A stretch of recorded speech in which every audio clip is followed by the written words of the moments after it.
Okay, so now we come to what is the difference between environment and ecosystem. If according to the book they have easily explained this to be living things together with the abiotic fact part of their environment form an ecosystem. Isn't that the same thing? You will be confused as to saying what is the difference then between environment and ecosystem. Why have they used two different words to explain both of them? So remember that environment is where something lives, all the surrounding around you, all the things around you. But how do you react to these things when you are surrounded by these things, when you are surrounded by water? How do you coordinate? You need your water for your farming, you need the soil, the abiotic, they are both abiotic factors, but you are a living thing and you are using these abiotic factors to your advantage, isn't it? So how do the abiotic factor interact with you? How do you interact? How you interact with the abiotic factor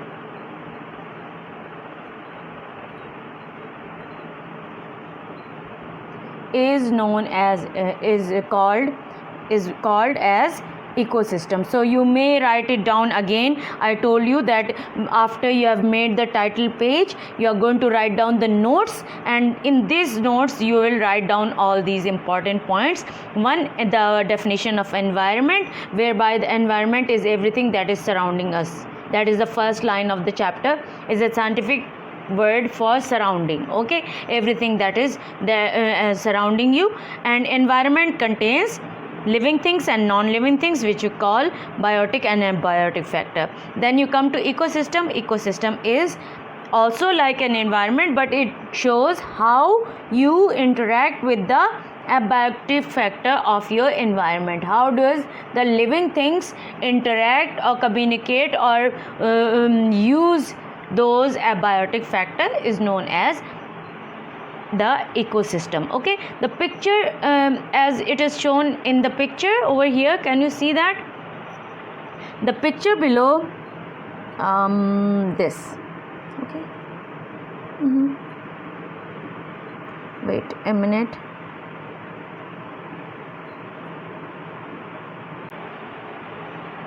Okay, so this is the picture I was referring to. If you look at this picture, they are saying they have put down all the non-living things on one side and the living things on the other side. Now how does the living thing interact with the non-living thing is explained over here. Like for example, they have said that some plants, some places are wetter than or hotter or windier than others. That is the condition that might be present in other places. But how does the ecosystem work? If it is hotter, if it is wetter, you would like to do all the kind of farming in that area. Okay, if it is hotter, then you will like to build houses which are deep inside the soil, so that your house does not get that hot during the day, and you can keep cool under the ground. And windier, if it is windier, then you would like to put up all. How do you interact with that? You can easily interact with that by putting up windmills in that area to make things easier for you to live, like the landscape. If you look at the landscape, the climate on a hillside is different from that of on a valley. You cannot have on the hilltop, you cannot have farmlands, isn't it? But now you know how to use the hilltops also for farming, like the staircase farming way you have seen. And this is the this kind of farming where the lines are made in this direction is to stop the water from flowing into the rivers or lakes. And this type is for using lesser of water, so that your farming results in a good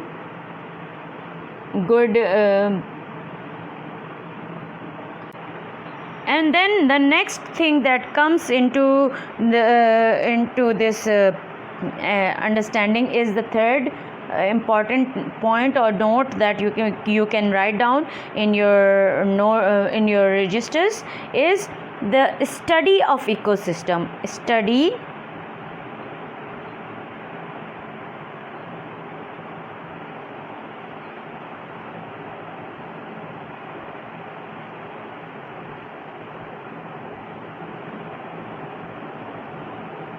is called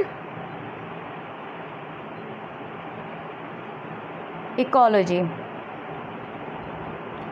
Now remember this. If you remember in the beginning, I told you that science is divided into three parts, branches: physics, chemistry, and biology, right?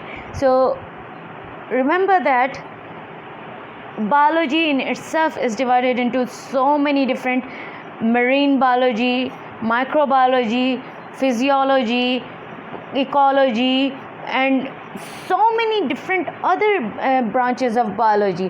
Therefore, this is one of the branch of biology also. That means that this chapter goes into which index?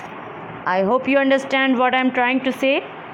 Okay, so put it in that index. Okay, so that goes for ecology is another branch of biology, and it is related to the study of environment, ecosystem, the environment or the ecosystem, the way we interact with our environment and everything.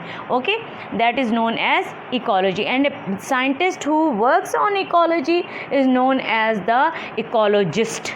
Okay, I think it is given in the book over here, so nothing new for you to know over here. Now when we come to biotic factors, when you're talking about biotic, because biotic is living, we will not be referring to living part of the environment as anything other than living things, but we will call it biotic. And to remember it or to recall, if you have a habit of completely forgetting what biotic stood for, you can easily use the word, you can easily write down the living things in the bracket so that you remember.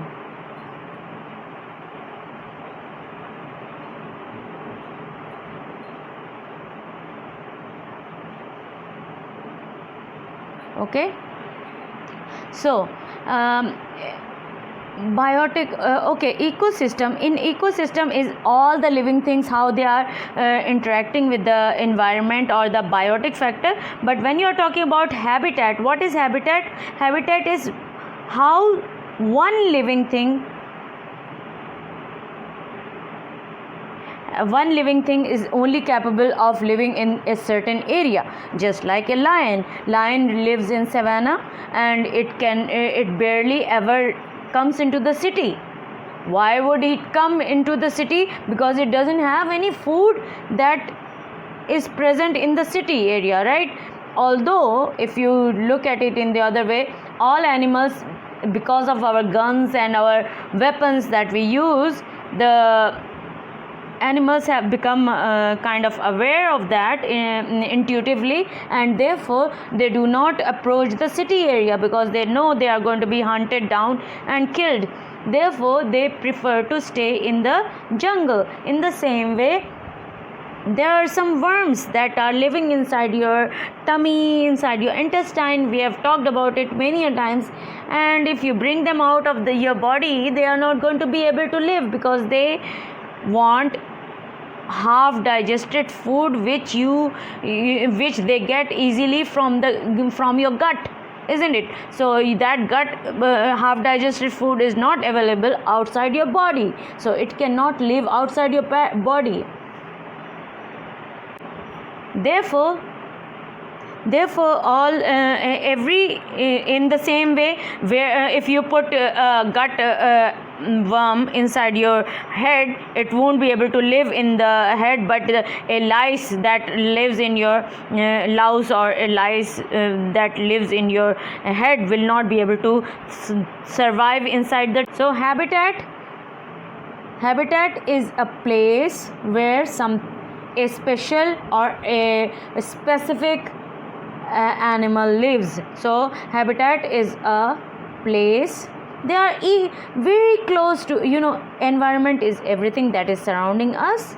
Ecosystem is where how do you interact with the abiotic and biotic factors. Ecology is the study of ecosystems, and habitat is a place where a certain living thing or biotic factor lives, because that place provides all kind of important things that animals or living thing requires. Okay, so habitat is a place where a certain animal or biotic, certain living thing lives, finds all that it requires, or lives, or you can find a better or easier or shorter definition. All the time I keep on repeating, to the point answer. That is what O level is about. If I ask you your name, you don't tell me that my name is this and that, you just tell the name, isn't it? So please stick to the scientific way of studies, and that is please what was I going to say? Please stick to a small short definitions that can be provided on. You may check it out, or you may take it from your book, or you may take it from the internet, but please of your level. Okay, it should be of your level. It should be of for grade A 5, 6, 7 if it is on the net that you are getting from. Okay, and you must highlight it because it is going to be a definition. So it is a place where a certain living thing lives. Okay, lives or finds all the things that it needs to live on. Okay, habitat done. Okay, so in other words, we can say that in a habitat you will find a certain special kind of living things all living together. For example, on the treetops you will only find birds living, right? Most especially birds. But near to the main trunk you might find a woodpecker also living, a bird living. That is, a woodpecker is a bird. And you can also find squirrels living, and owl again is a bird, can be living in the trunk of the tree by making a hole inside the trunk of the tree, right?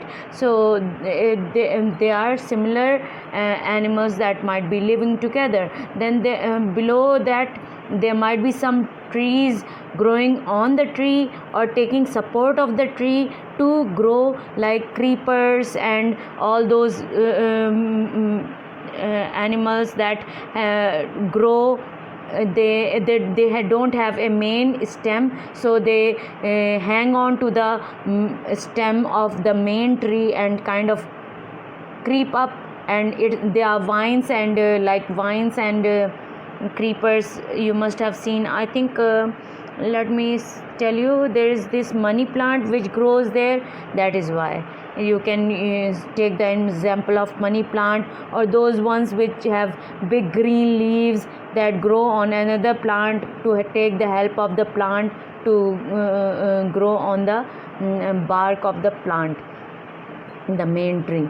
So they can be found. And then on the ground of a forest like this one, you can also find other animals living, similar type of animals living. Even the snake might be living. You might find some moss over there and some liverworts over there, lichens over there. Lichens और mosses जो होते हैं वो घास के जैसे plants होते हैं जो क्योंकि वेट फ्लोर होती है वुडलैंड की, and this wet floor is like it doesn't get that much sunlight as the top of the tree because the tree is covering the sunlight and it's stopping it's causing shadows. So most of the time the ground remains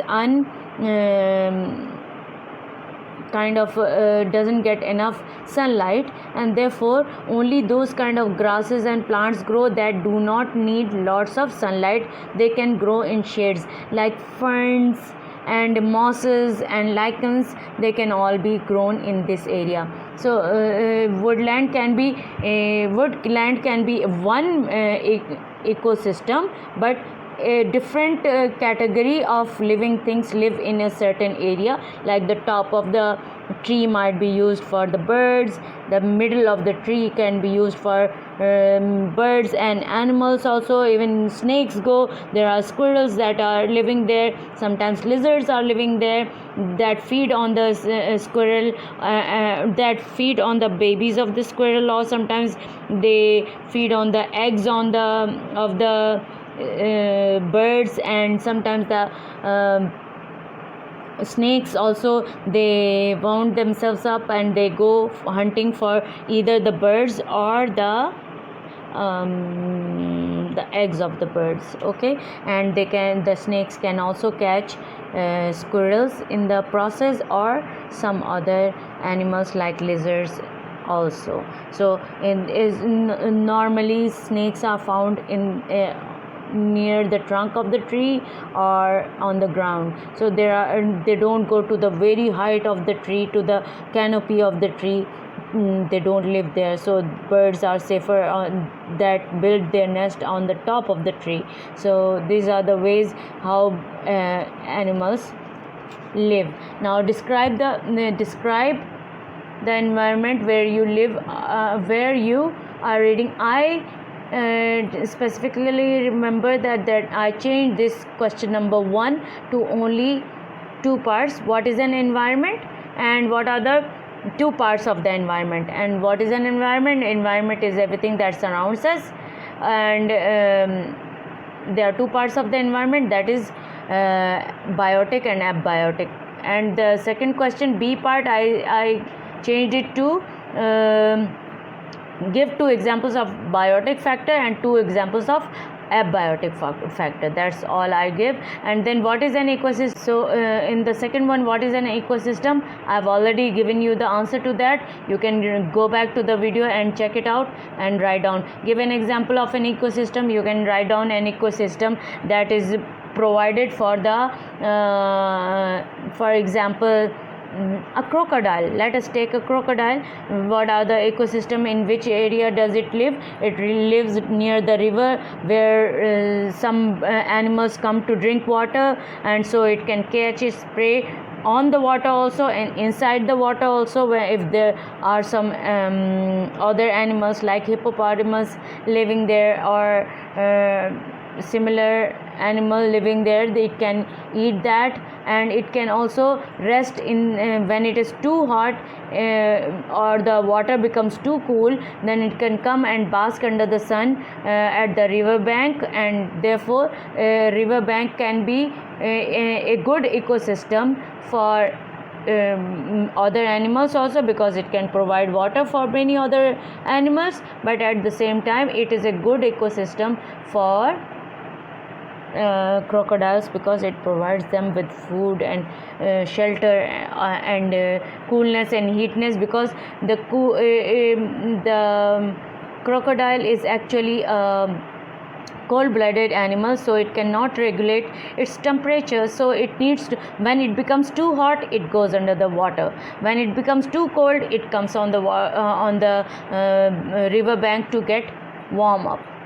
So see the different types of animals that can be found in a different ecosystem. again, one more thing to say, that the ecosystem of river bank can not only be the ecosystem for the crocodile. It can also be good for other animals like giraffes and hyena, and they can also find good food stuff over there. And it can be a good place for hippopotamus, because hippopotamus are the only animals that can compete with kind of crocodile, because crocodile also are kind of very keeping away from the hippopotamus. They are their competitors. So there are different types of ecosystems and habitats. Like the river habitat is can be used by the water snail, by the aquatic plants, and by the fish, and by the birds,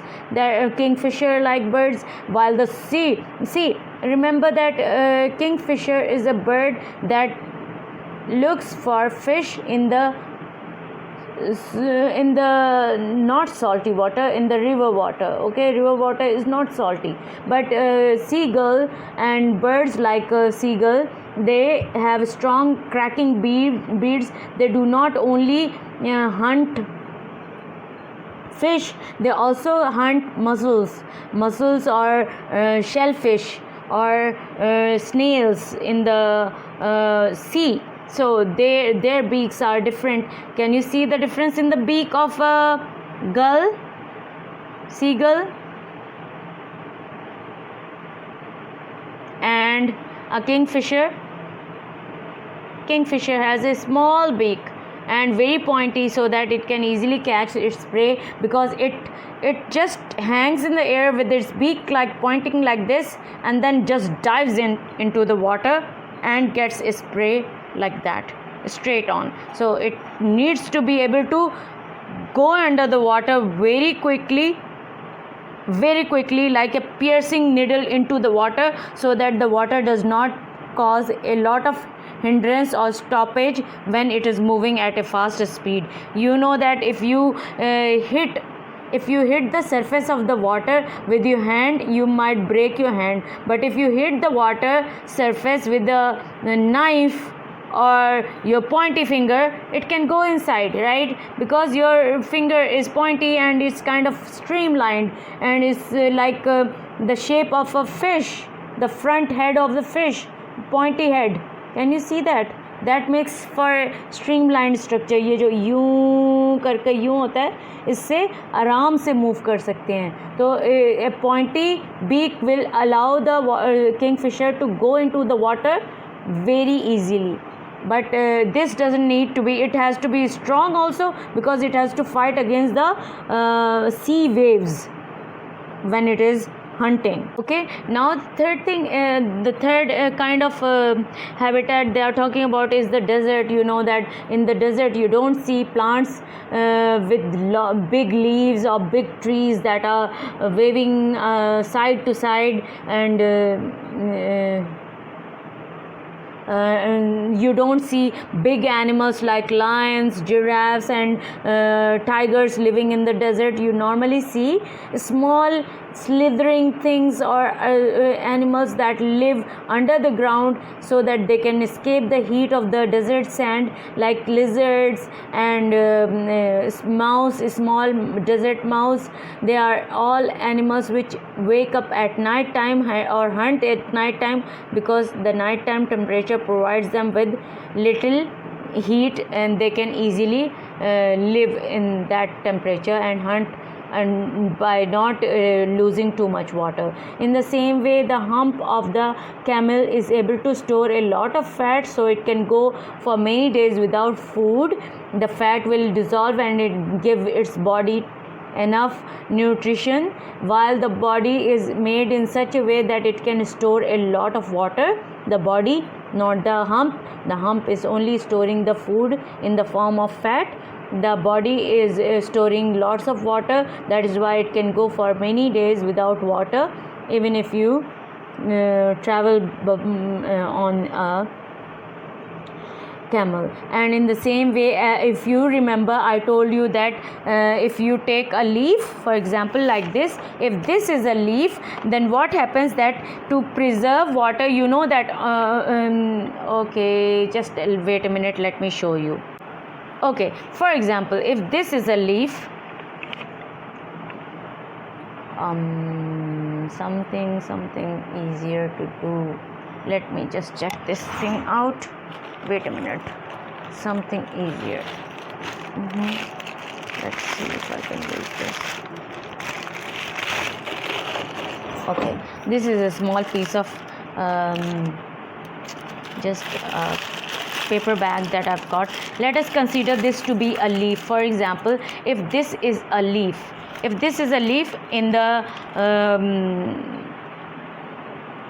the forest area or in the city, तो बड़े बड़े leaves होते हैं पेड़ों के, and if they are big leaves, and then they must have lots of stomata on the underside of the leaf. When they have lots of stomata on the underside of leaf, that means that the leaf is getting enough water content that it can lose that excess water from the stomata under the leaf by transpiration. Do you remember? I hope you remember. But in the desert plant, what happened? That there is less water. How to preserve that water? So the leaves, they kind of turn inside in the opposite direction where the stomata, for example, if I just make the stomata holes like this, what happens? If these are the stomata holes of the leaf, what happens? The stomata is on the underside. So to prevent the loss of water, what it does, the leaves start rolling up from the side and completely in this way, can you see, no more stomata can be seen. So in a thorn that you have seen, कोई भी अगर आप गौर से under microscope, if you look at a thorn under the microscope, you will see that there is a very teeny tiny hole in the at the top of a thorn. So अगर कांटे को देखेंगे, कांटा ये कांटे के जैसे shape ले लेता है, पतला होते होते रोल होते होते कांटे के जैसा शेप ले लेता है. So all the cactus that you see having lots of needles, pins and needles, and those pins and needles are actually leaf of that plant, and the swollen green part of the cactus that you see, that is the stem of the cactus plant, not the leaf. The leaf are the thorns that you can see. I hope you understand. अगर microscope में देखेंगे ना तो इसके कांटे के बिल्कुल tip पर एक बारीक सा होल होता है, which shows that at one time this was a straight leaf and it has been rolled up to prevent water loss. Okay, I hope you understand that. So even in the desert, normally animals come out. You have the rattlesnake that moves sideways. That why does it move sideways? If you see, and they have shown when you are talking about the snake that is slithering through the sands of desert, it tries to prevent maximum touch of its body with the sand or the hot sand desert ground.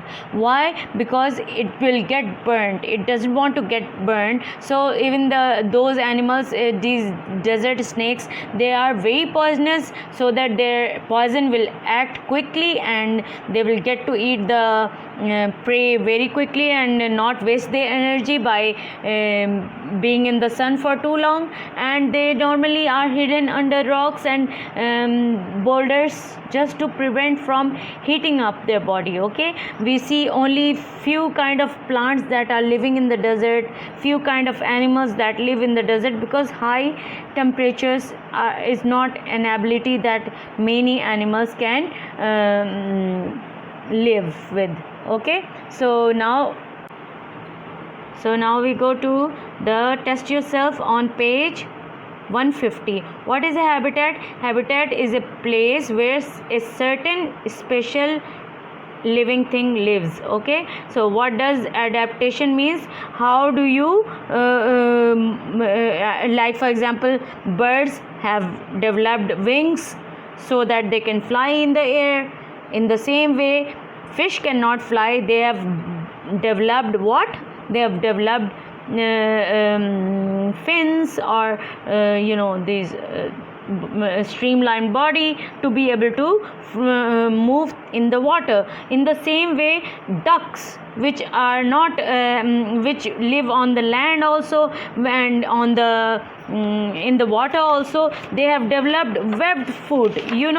All our friends which have webbed foods, the frog and the the frog and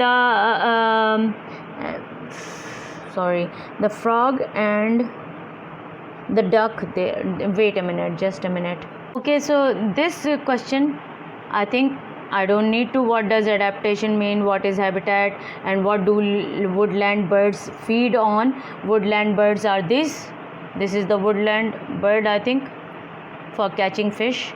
So you can easily get the answers for these by yourself. I don't need to tell you. This is such an interesting fact. I was also baffled about to know about this, that on the river banks, 2 meter deep in the soil, because the soil is so wet and muddy kind of on the river banks. So the kingfisher nests in holes that is dig as far as 2 meter deep into steep river banks. So that is amazing.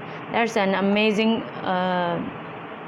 thing. And even these questions, these sets of questions, they are all based on these pictures. So find out the answers and answer them, these questions, in your own words, and they better be submitted to me the next period right after your exams are assessments are over. Okay, thank you. Allah Hafiz. Okay, the next part of the studies in this chapter of environment is food chain and food web. I think I don't need to tell you that producers are the plants and that use sunlight and produce their own food, and the consumers might be primary consumer, secondary consumer, tertiary consumer, and so on and so forth. They are the animals that eat the producers. Okay, producers are mostly plants, and so consumers are those that eat the plants, and therefore the consumer is a herbivore because it is eating plants. So the omnivore might be a plant eater also and a herbivore eater also. Therefore it can be a omnivore. Omnivore is something that eats both animal and plants. Okay, so this is a food chain. If you remember, we have a longer food chain in book 5, where they have shown there is grass, then there is grasshopper, then there is grasshopper is eaten by shrew, and the shrew is eaten by the owl. If you remember that picture, this is a shorter food chain that is shown over here. There is rabbit are sometimes herbivores also, and sometimes they are omnivores. When they don't get enough protein from their vegetables and leaves that they eat, then they start eating some worms and earthworms and centipede and millipede, so that they can get enough proteins from that.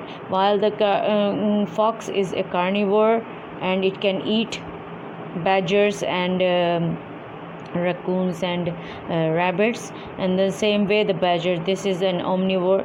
This can eat grass also, and it can feed on both grass and animals. Okay, small animals, small mouse or small lizards, and so on and so forth. So the questions over here are: what is a producer? The living thing that is able to manufacture their own food, and a consumer is the one that eats a producer or feeds on a producer. Give one example of each. although the decomposer has not been discussed in the, but decomposer comes at the end of all food chain, because decomposers are the ones which feed on the dead animal or plant that is left on the soil after they have fed on. So therefore, give one example of which I don't think I need to tell you. You can use the class book 5 to answer these questions. Are you a herbivore, carnivore, omnivore? Explain your answer. Then you can do that. I don't need to tell you what you are and how you're going to explain that answer. Explain why all living things depend on sunlight for their food.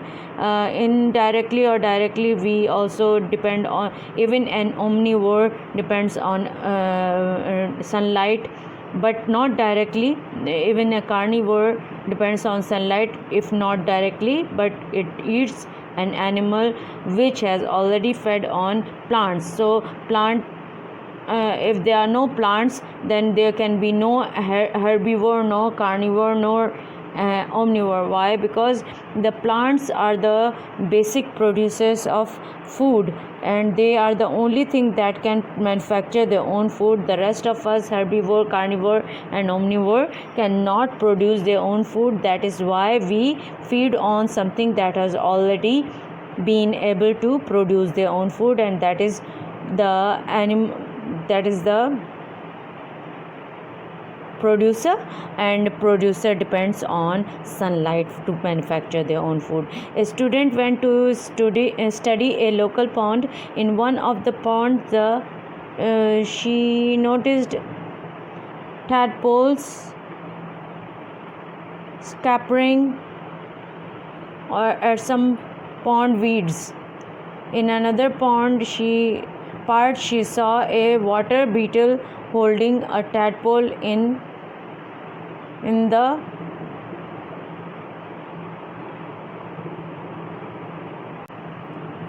So the first part of the question is construct a food chain for the pond. So you can easily say that the pond weed were growing, and they needed the sunlight. They took the minerals from the water and from the soil in which they were growing, and they started growing and producing their own food, while the animals, they started feeding on it. The tadpole fed on the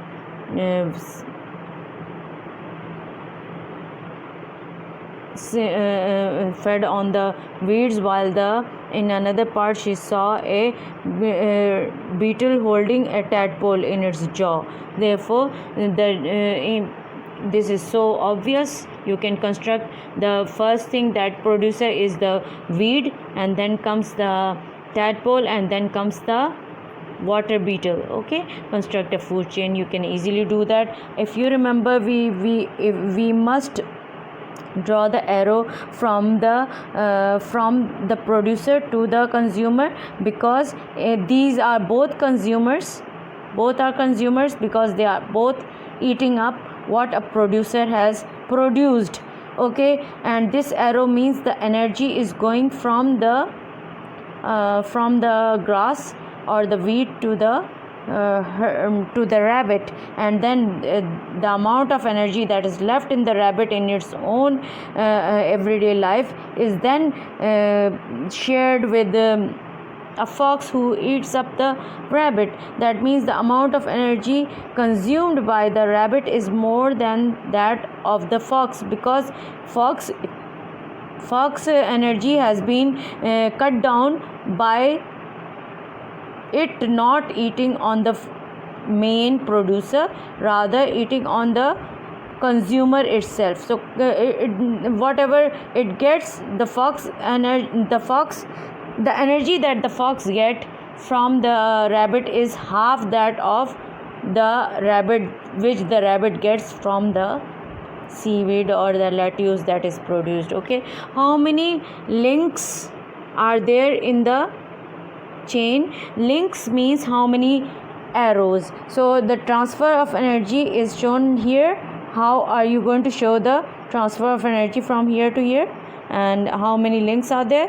2 links. these are two links. In this chain you have to find out your own link. Okay, that is a food chain. Now you know a food web is different from food chain. Over here if you see the food web, they are showing that the grass, the lettuce and the wheat, they are all being eaten by so many different animals, not one animal. Even like for example, if you look at the rabbit is eating grass also and lettuce also, and at the same time the rabbit is being eaten by a fox and also by a hawk, and at the same time the bird which was eating another form of food producer is also being eaten by hawk, and the rabbit is also eaten by the hawk, sorry.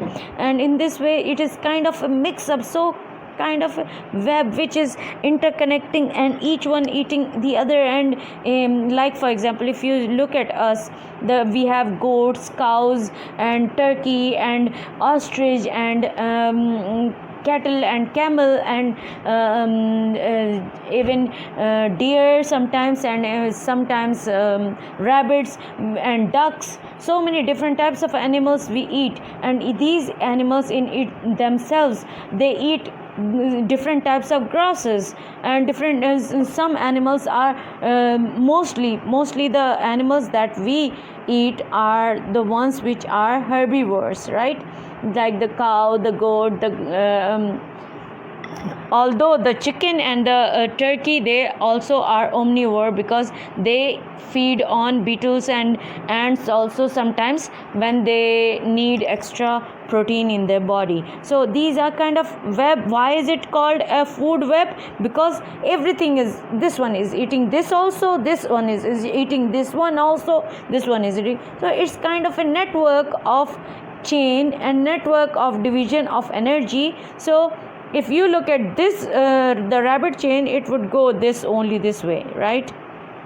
Although the rabbit is also eating the lettuce and the grass, while the chaffinch. Okay, so that is important for you to know that there is a difference between food chain and food web, where there is an interconnection of many energies distribution. The energy is distributed more. The distribution of energy is more diverse, you can say. Okay, it is divided into many things. Like let us look at this question for that matter.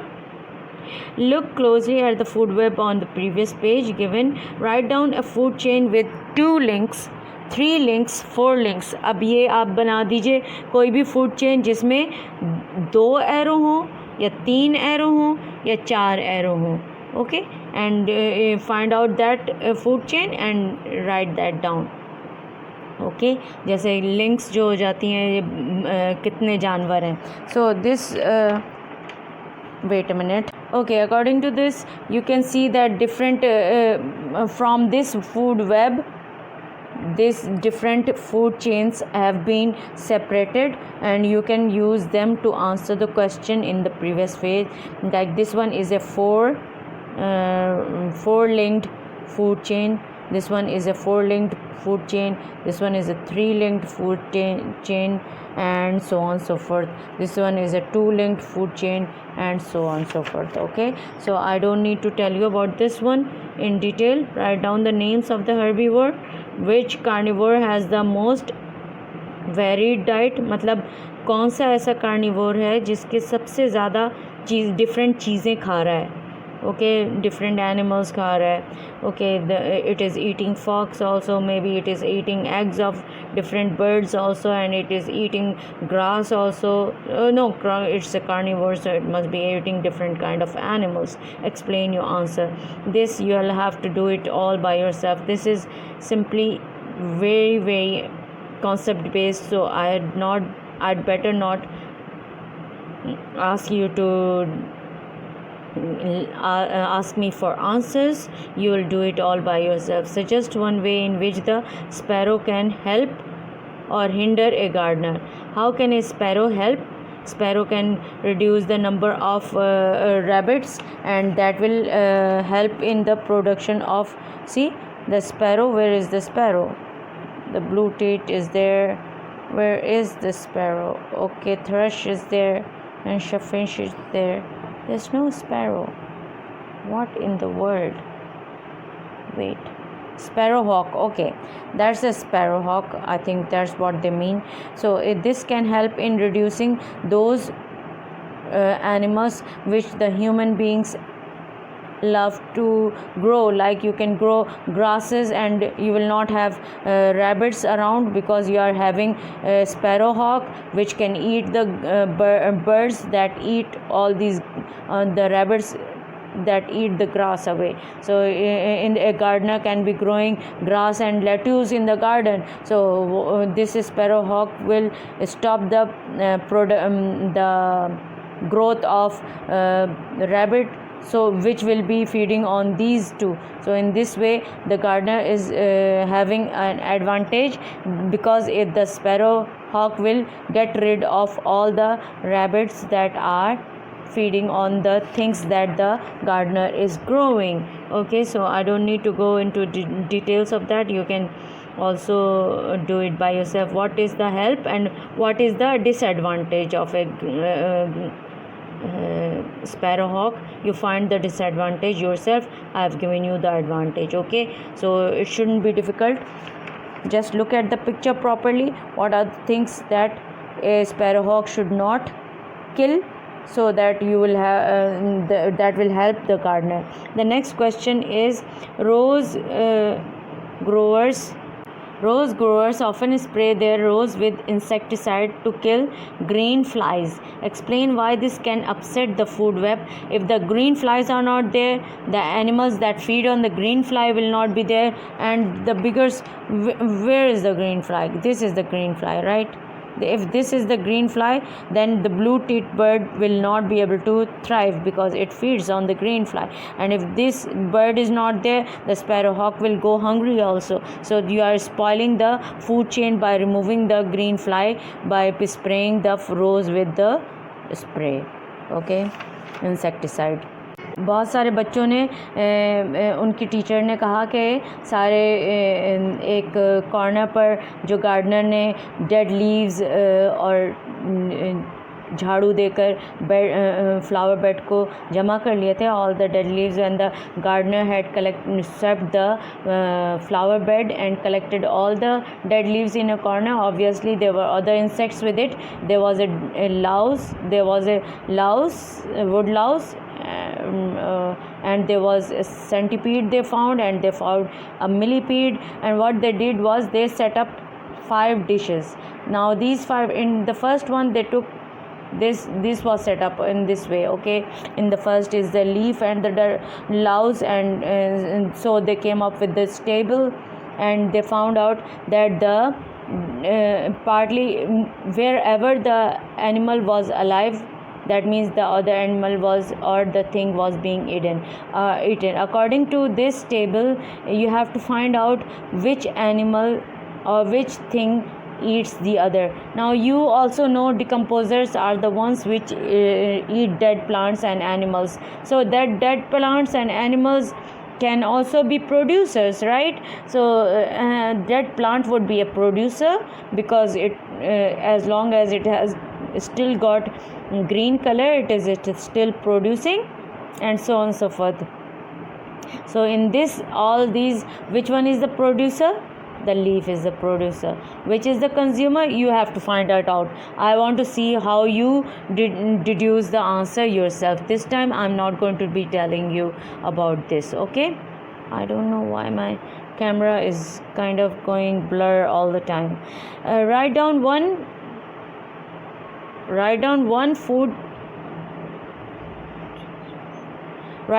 food chain. Explain how you used the evidence from the investigation to do this. Okay, you have to make your own food chain and decide how it goes. Like you can say the broken leaves or the dead leaves were broken down by the ants, and the ants were fed on by the lizards, and the lizards were eaten up by the crows that was in the garden that came, or some other birds and some other, and so on and so forth. Okay, write down if you do it yourself. Okay, I'd rather, because we have already done food chain, you can omit question number 2. Write down a food web linking all of the organisms. Now this can be a little bit tricky. You can draw a food web on your own. I have never asked you to do that before, but now you have got an idea how to go about it. So let's see if you can come up with a food web.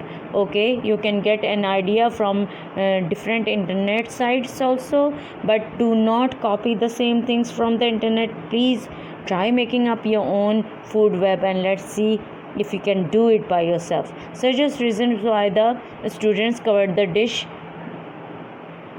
so that the animals wouldn't escape.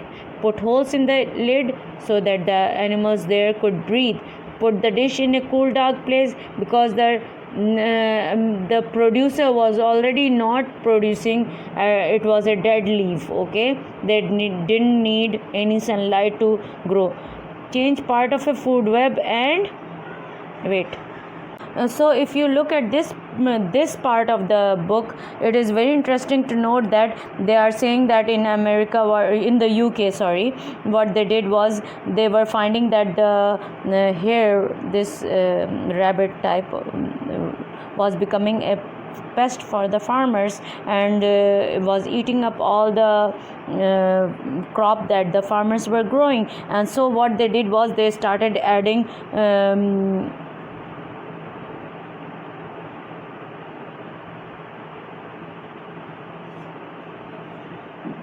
they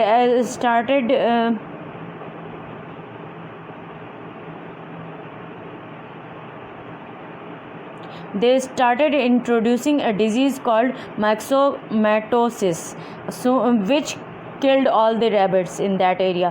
That helped the plants that were unable to grow tall. They helped the plants to grow tall. They helped the leaves to grow tall. So different type of animals started growing, and which caused the downfall of those animals which were okay. So what happened was they all they started feeding on the animals which were feeding on the rabbit. They also decreased in number, and what happened in the end was a smaller number of animals like mice and other animals started to suffer because they depended on the rabbit to provide a smaller form of food for them. So this was a very dangerous thing. In Poland, otters were killed to protect fish stocks. In fact, fish stocks fell. Okay, DDT is a pesticide, was sprayed पूरी दुनिया में. Yes, this you have got to read properly, because this is still being used in Pakistan. It's nowhere else in the world is ever being used, but DDT is still being used in Pakistan, which is extremely deadly because it is a pesticide. It kills pests that eat your crop. In that way we can say that rats, mice and rabbits and small animals that feed on crops they all will die, because whenever they eat these sprayed trees or plants, they will die. So the red spider might, but did not kill the mites. In fact, their number rose. तो सब वो उन्होंने Apple tree के ऊपर जो paste थे उनको मारने के लिए DDT छिड़का, मगर क्या हुआ कि रेड स्पाइडर माइट्स जो थी वो उनके ऊपर कोई असर नहीं हुआ, बल्कि वो बढ़ गए.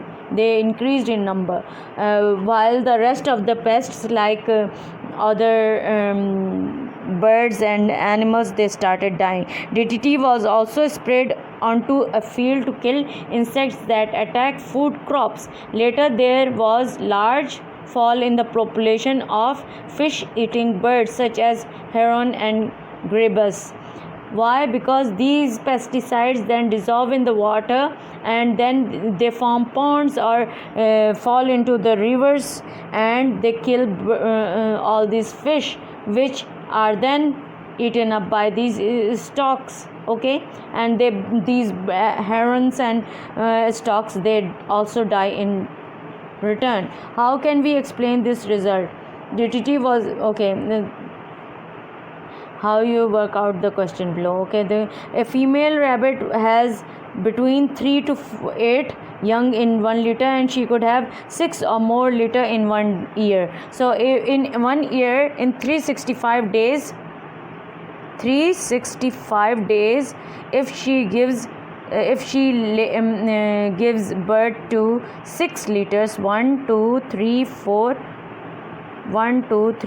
5 6 liters, and each liter has 6 to 8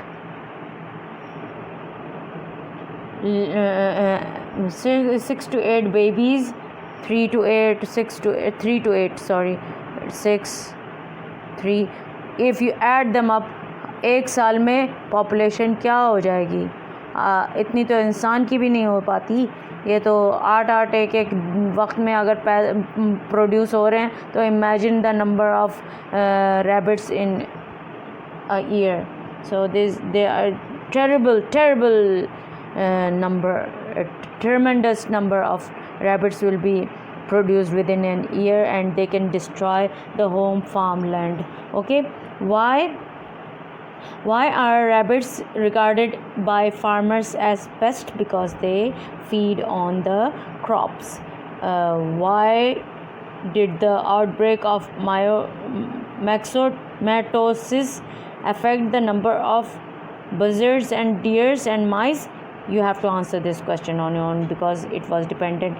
These birds and deers and mice were dependent on the rabbits to eat the food, and they didn't get the rabbits, and as the population of rabbit decreased, so did the buzzards, and the deer and mice also decreased.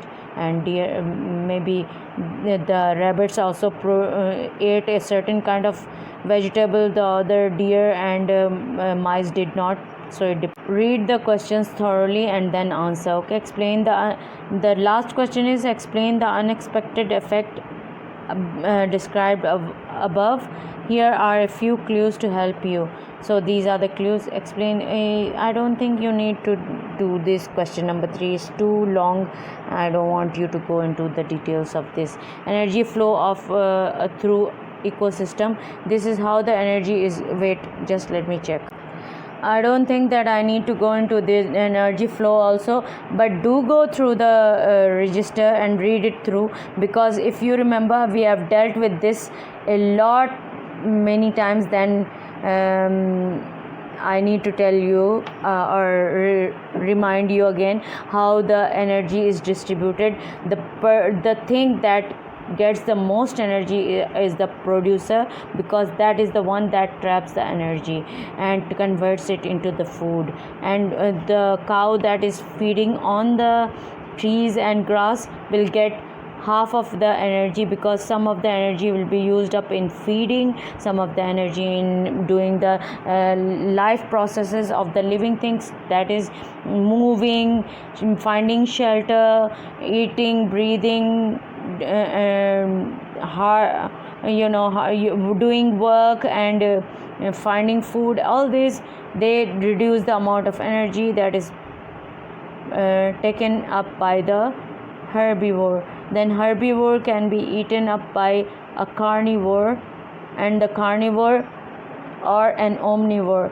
Carnivore, like a lion, can kill a cow or a yak, and omnivore can also eat it, that is like human beings, they can feed on yak, that is a form of cattle. So the amount of energy that is transferred to us is even further halved, only 1/3 of all the total energy. As you can see, 2000 kilojoules was the energy in the beginning, and 17,000 energy used as food by other animals such as rabbits, and 2,000 kilojoules of energy is used by the grass in respiration. And how much energy is produced captured? 9,78,000 kilojoules of energy is lost into the surrounding. Light energy is reflected from the plants. This is how we see them. Heat energy warms the soil and evaporates water from leaves in transpiration.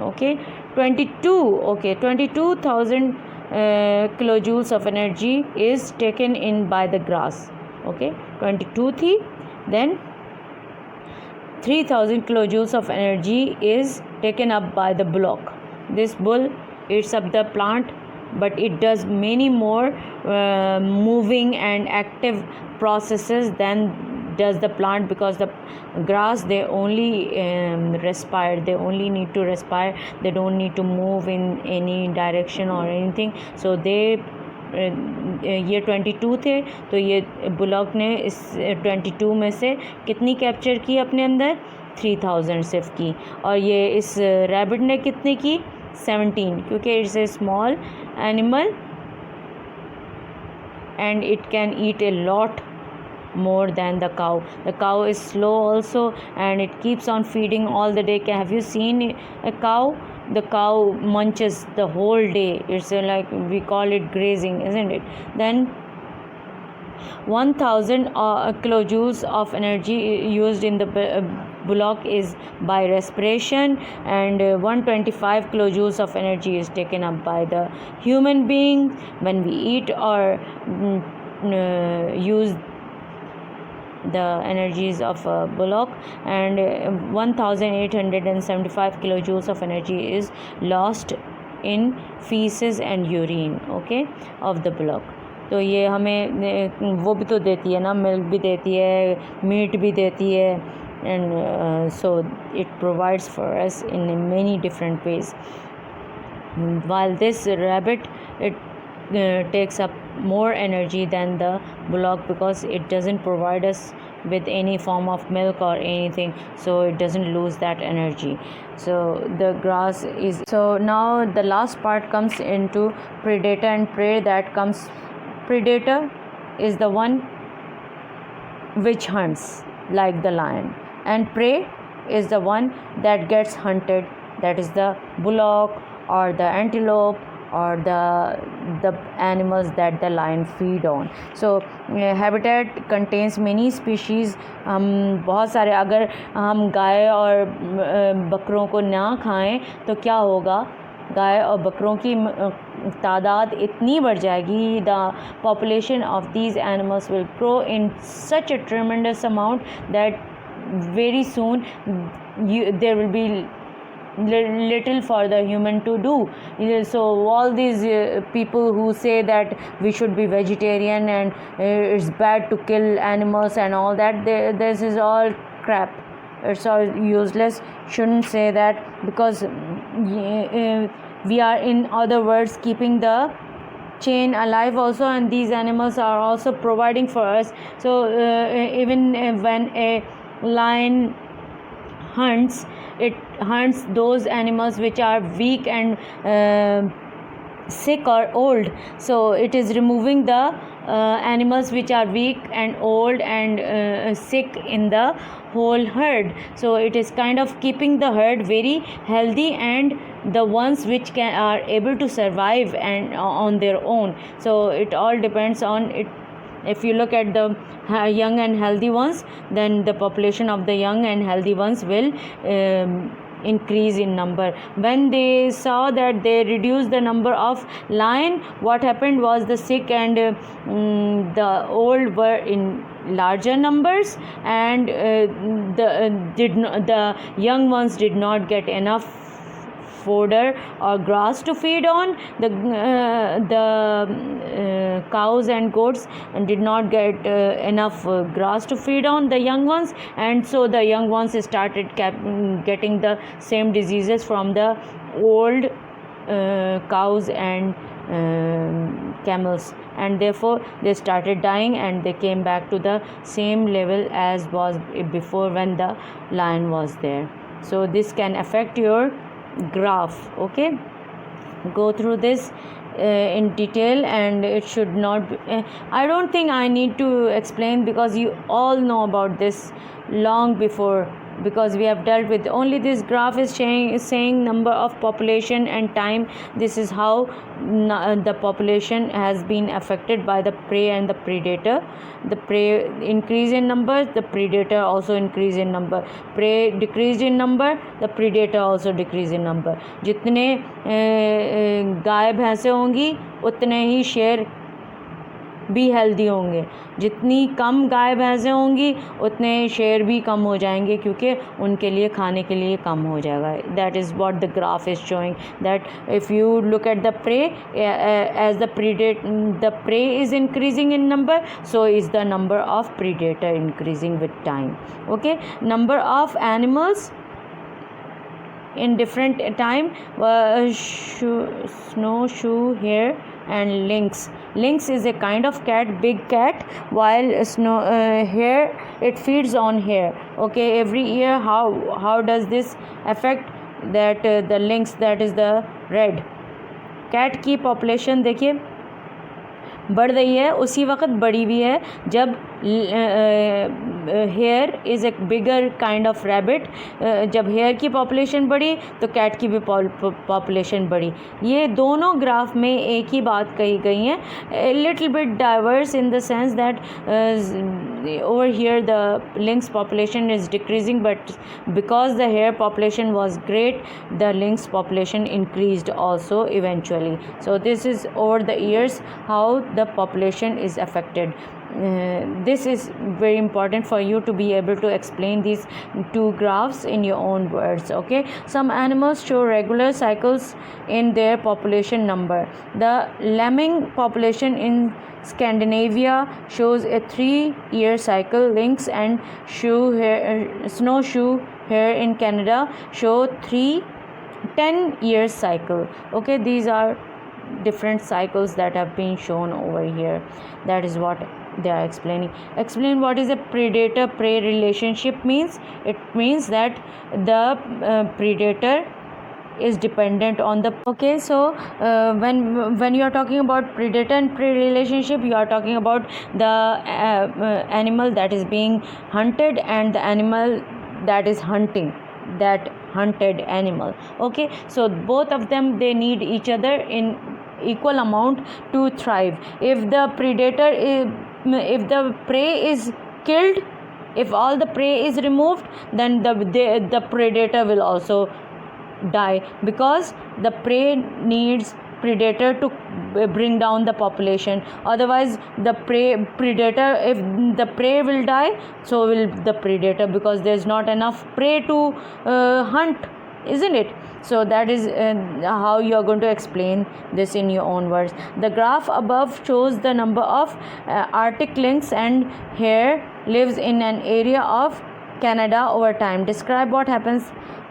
Leave the description. I don't want you to go into this description. Explain why there is a time lag between the two population cycle. देखिए ना कि hair, ये जो green वाला है वो hair का है. हेयर की आपने अभी मैंने पॉपुलेशन का बताया कि कितनी तेज़ी से बढ़ती है. तो हेयर की पॉपुलेशन एज ए होल ज़्यादा बढ़ती जा रही है over time. It is the increase is great, but the lynx is keeping the number of hare down, isn't it, by eating them or feeding on them. So the year in which the hare population increased, the very next year the lynx population increased, because now they have found a lot of food to eat. In the same way you can explain it in your word. Otherwise I'd rather don't do this question number 2, because the explanation is a little bit difficult. Explain how the articles depend on each other. Leave these questions. I'd rather just do question number 1. These are too long for explanation. Leave it. If you understand it, that's all you need to know. Okay, so you in class 9 also they will repeat this, so class 8 also you will be repeating this, so it's useless going through it. Okay, now let's do these questions at the end of the chapter. The place where an animal or a plant live is called an environment. Okay, which environment, habitat, where an animal or plant live is called their habitat, yeah, environment. The surrounding is known as environment, it is the habitat. Number 1 is B. Okay, which of the following is not an adaptation that helps a camel live in desert? Is not an adaptation. Brown for large feet so that they do not sink in. Nostrils which can close to keep sand out. I think it is brown fur to prevent them from being seen in the sand. It's not because of that. I think it is because the brown fur is to prevent sweating from prevent water loss through sweating. Okay, so plants are, I think it's B. The answer is B. It's not the right answer. Okay, number 3, plants are actually decomposers, herbivores, primary consumers, or producers. I'm not going to tell you the answer to this. This is super easy. I'm not going to tell you. Okay, then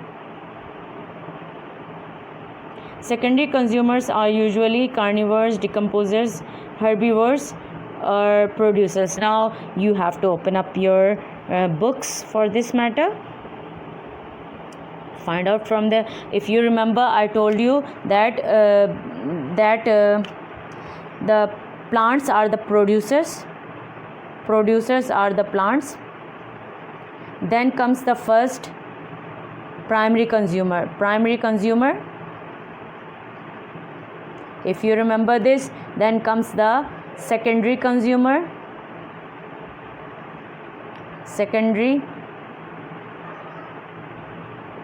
consumer, and then tertiary consumer. Tertiary is 3 degree consumer, tertiary. Okay, consumer, and so on and so forth. And then you if you remember, after the tertiary consumer. Okay, so after the tertiary consumers, you can say the decomposers come in, isn't it? So secondary consumers can be carnivores also and omnivores also. They cannot be decomposers. Okay, omnivores eat. Okay, this, come on, this I'm not going to tell you. True and false. A predator such as a lion will not eat sick prey animals because it does not want to become ill. Is that true? Is that true? Really? What is written over here? You should read that and then read this first question and then answer it if it is true or false. As far as I believe, it cannot be true, isn't it? There are always more predators than prey. Is that true? No, they are both dependent on each other. So that is a wrong concept or wrong statement. Okay, that's false. There are 3. The first one is false and the second one is false. There are 3 links in the food chain. 3 links: lettuce, rabbit, and fox. It's true. Animals only feed on either plants or other animals. True.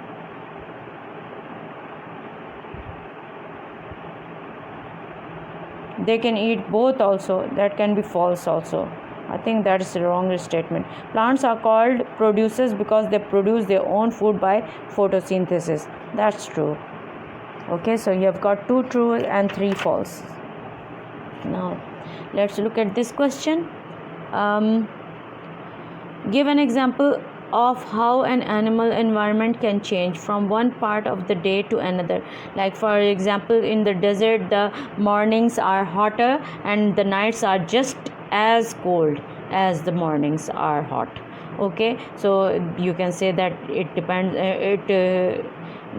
There should be animals that live over there should be able to live in extreme conditions of high temperature and low temperatures. Okay, from one or it can also affect the evaporation, because if it is at night, if it is very cold, then the plants will dry up, and at morning if it is so hot, all the water in the plant will dry up. So we need plants which can thrive in desert condition from one season to another. Just to, I think, combine part 1 and 2 and just answer in a short way.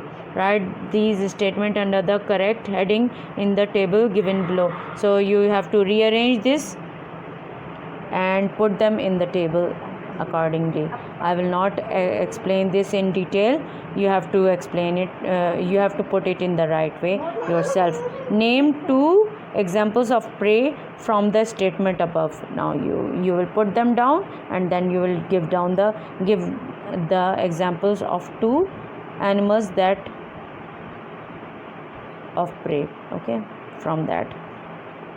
Okay, write the name of animals against their habitat. Which animal lives where? So the diagram shows some animals. You have to say fish lives in the sea, amphibians like the frog lives on the sea, land and water. It lives on the water. It lives on the tree tops. It lives green fly on the tree.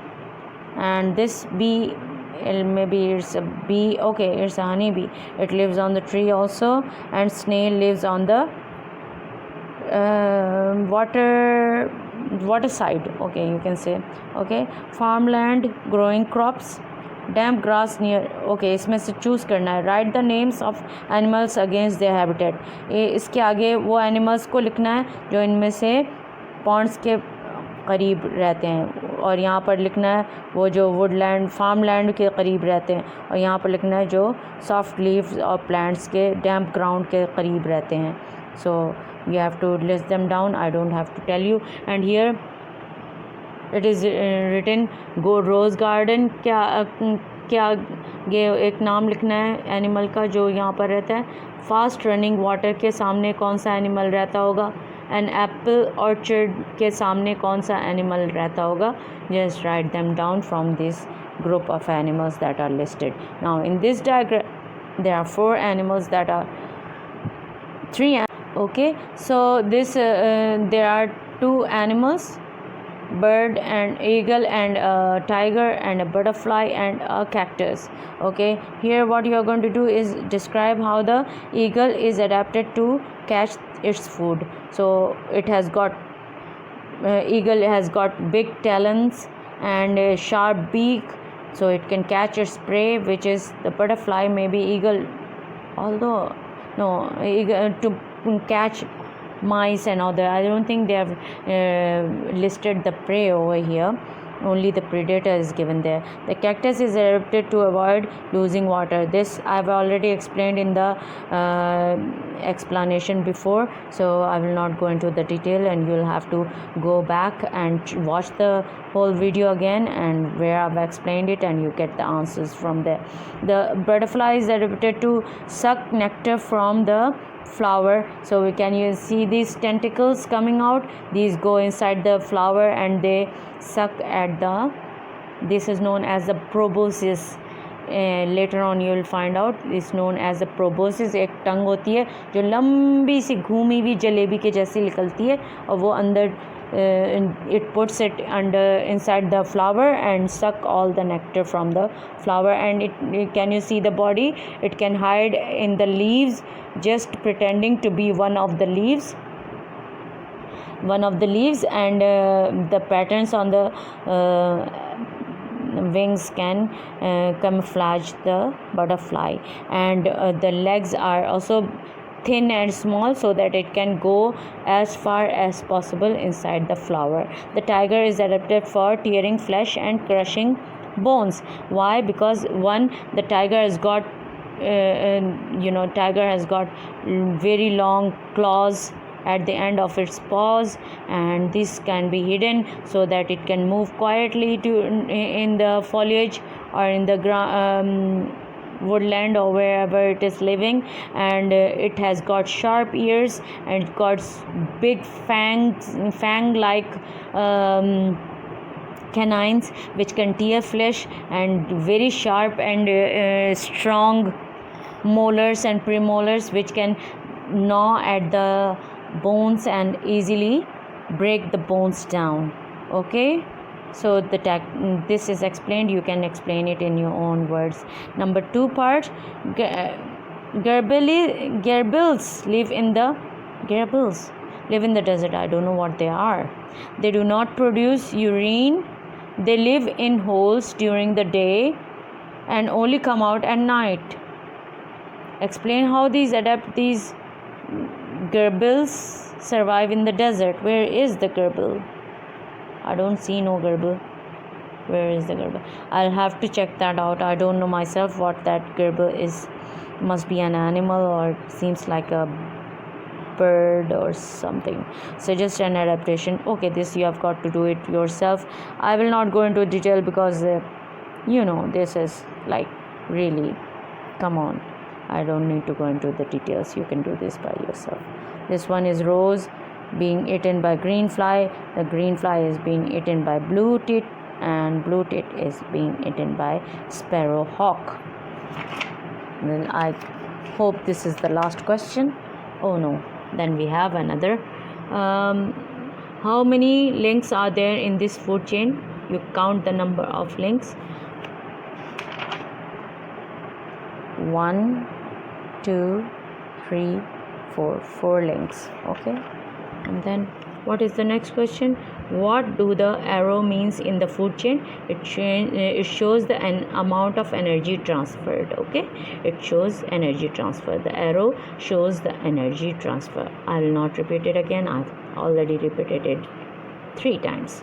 Where does the energy come from for all this food chain? It comes from the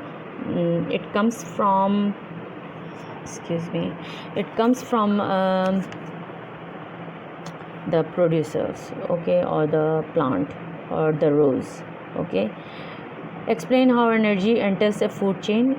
The energy is captured by the rose, and then the rose is then fed on by the fly, and the fly gets its energy, but it keeps on moving, it keeps on respiring, and it loses some of its energy.